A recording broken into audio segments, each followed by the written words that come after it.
Hello and welcome back to Stop and Go F1 right here in the world's hottest room. My goodness, we're here to react to that qualifying session for the Hungarian Grand Prix. An exciting one filled with lots of drama, lots of headlines, lots of stories. Sets up quite an interesting race for tomorrow. Let's get into it, but before we do, remember to like and subscribe, of course, and also a big shout out to our members, Dakota, the Joyous James, and Robin Myers. If you want to join in with them being in the memberships, there is a link in the description. You can come along and join us whenever you feel like it.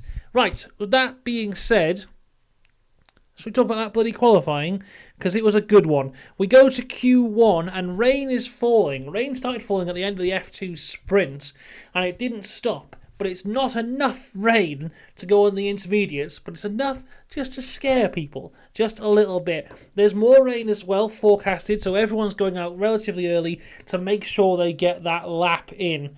Now, the one who shocked me the most at the start of this session was Logan Sargent, who out of nowhere went 5th. I was like, what the hell is this? Logan Sargent with some decent pace at the start of this qualifying session. The person who did not have decent pace was George Russell. He was consistently slow throughout all of Q1. We'll get into more of that in a little bit. The rain doesn't seem to be affecting anything until Sergio Perez is in the wall and a red flag is out with 6 minutes and 45 seconds to go.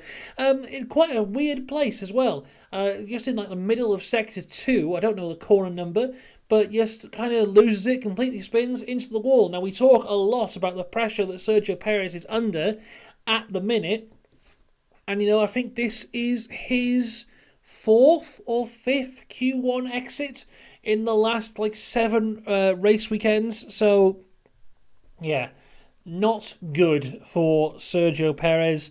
Got a lot of work to do tomorrow, and you know what? There was a hell of a lot of damage. Side pod damage, rear suspension damage, rear wing damage. So a lot of work for the Red Bull team to do in order to repair that car for tomorrow's race.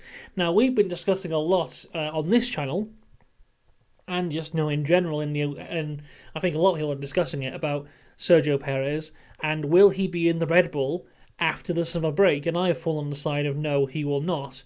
The question could be moved now. Will he be in the Red Bull this time next week heading into the Belgian Grand Prix? Because, like I said in the preview video, he's had 2.5 years to prove himself. And yes, he's had some wins, but a lot of the time, it just hasn't been good enough. Especially in midpoints of the season like this. And especially in a season like this, where, Red Bull have got challenges. Max Verstappen is he's doing his work, he's pulling his weight, more than his weight, if anything. But Sergio Perez is letting him down, and it could cost Red Bull the Constructors' Championship by the time we come to the end of the year. So Sergio Perez, once again, under a lot of pressure. This could be the straw that breaks the camel's back. We'll have to see if he can make some kind of recovery tomorrow. Let's carry on going, though. 6 minutes, 45 seconds to go in the session. What I found quite interesting here from this remaining part of the session is that DRS was disabled. So the FIA thought that it was wet enough that DRS was to be disabled, but none of the drivers come out on inters. They're still all on the softs, and they managed to actually go quicker than they were before, something which massively caught out the Alpine drivers, who left their both cars in the pits at the end of Q1, and we just saw their names drop down until they were out. 20th place for Gasly, 19th for Ocon, reminiscent of the Bahrain Grand Prix at the start of the year, although back then it was because they didn't have the pace. Right now it's because they just weren't on the track. I'd like to know what was going on inside the heads of the people at Alpine there to not send their drivers out at the end of qualifying. But there you go. Zhou was in 18th, and then a big shock in 17th. George Russell, like I said, no pace for him at all throughout any of the session. He was on pole position 2 years ago, out in Q1 here today. What he says, though, is, he says, it's on me, that's my fault. But then he also says, why didn't you give us enough fuel to finish the end of the session? So it feels like 50-50 blame. He said, that's all me, but I don't think he really thinks that's all him. I mean, it is on him for not putting in a better time earlier in the session, but, why wasn't he given enough fuel to finish the session? Why wasn't he out there at the end of the session to get another lap in? But there you go. So 17th place for George Russell, and in front of him will be Sergio Perez, who, of course, was in a wall. Now, to rub even more salt into the wound of Sergio Perez, not only has he crashed when the eyes of the world are on him, not only has he been knocked out in Q1, even though he didn't get to finish the session, but do you know who's top of the session? The person who took the fastest time of Q1? Daniel Ricciardo. A fantastic lap towards the end of the session, so Daniel Ricciardo finished P1, whilst Sergio Perez was on the back of a moped going back to the pits. So, yeah, not looking good for Sergio Perez right now. Q2 was a lot less eventful. We'll go through that a lot quicker than we did Q1. Magnussen was 15th, Logan Sargent 14th, Alexander Albon 13th. Decent one for Sargent there, not too far off his teammates. It was Bottas in 12th and Hülkenberg in 11th. The biggest story of Q2 was that Lewis Hamilton was 10th. Hülkenberg just 0.010 slower than Hamilton. Bottas 0.070 off of Hamilton. So very, very close, but he just manages to get through into the final part of qualifying. We go into Q3 now, and more rain is on the way. Warned of 5 minutes until rain. So all the drivers getting out, trying to get a fast lap time because that might be their only lap time. At the end of that, it's Ricciardo in 10th, Yuki in 9th, Stroll 8th, Sainz 7th, Alonso 6th, Hamilton 5th, Leclerc in 4th, Piastri 3rd. Second was Verstappen, then first was Norris. That was their first time laps of Q3. The fantastic lap times there, though, from the initial part were both Norris and Verstappen. I think Verstappen was a 1:15.555. When he crossed the line, I was like, wow, that will take a hell of a lot of beating. And Lando Norris beat it by 0.3 of a second. So Verstappen put in an incredible lap, and then Norris, even more incredible. The Mclaren is on fire at this track here, and Norris is using it fantastically. So really good job from both of them there. Then the rain begins to fall, and the drivers are back out again, and they are improving until Yuki Tsunoda crashes and brings out a red flag. We'll get into the crash in a little bit here, but we were so close to the conspiracy theorists coming out. I don't think you realise how close we were to seeing another big F1 conspiracy theory.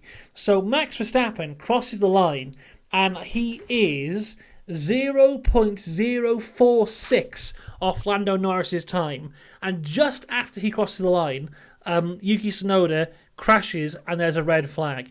Imagine if Verstappen had been like a tenth quicker and had taken pole position, followed by a Yuki Tsunoda crash, which basically all in all ends the session. All the conspiracy theorists would be out. It would be incredible. It'd be like the Dutch Grand Prix a few years ago when Yuki Tsunoda came into the pits, then went back out, then finished, then stopped on the track, and all the conspiracy theorists came out then. It would have been great to see him again, but unfortunately we missed him. I'm sure they'll be back soon enough. As we're waiting here, let's talk about Yuki's crash here, because it was a big one. Looks like they haven't actually got a camera focusing on him at the initial part of the crash. But on the onboard, it seems like he just goes over the curb and then flies through the air. At one point, it looks like the car's going to go over the little barrier on the side. Then he comes down and crashes really hard. Just one of those things here. I don't think it was...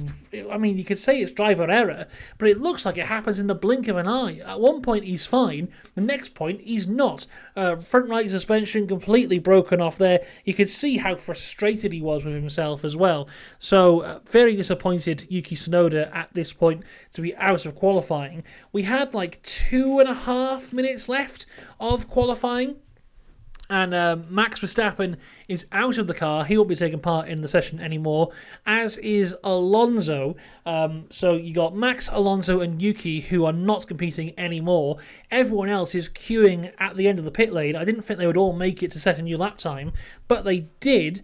In the end, though, the tyres were freezing and, little bits of rain had been falling, so no one can improve apart from Daniel Ricciardo, who manages to improve by one position. A bit of an anticlimax to the end of qualifying, especially considering that we waited that long to get there.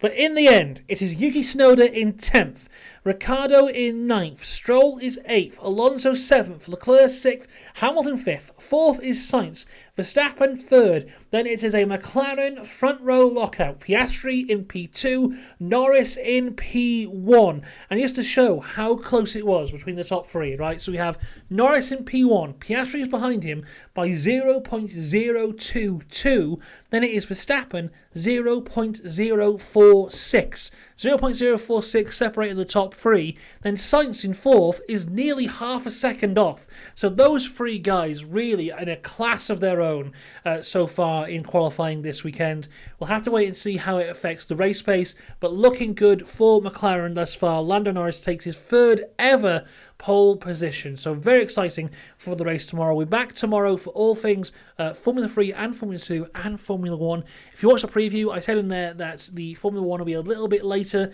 than usual, but it'll be here at some point. So look forward to that there. And then we'll have driver ratings on the Monday. I will see you then. Let me know what you thought of this qualifying in the comments. Until next time, goodbye.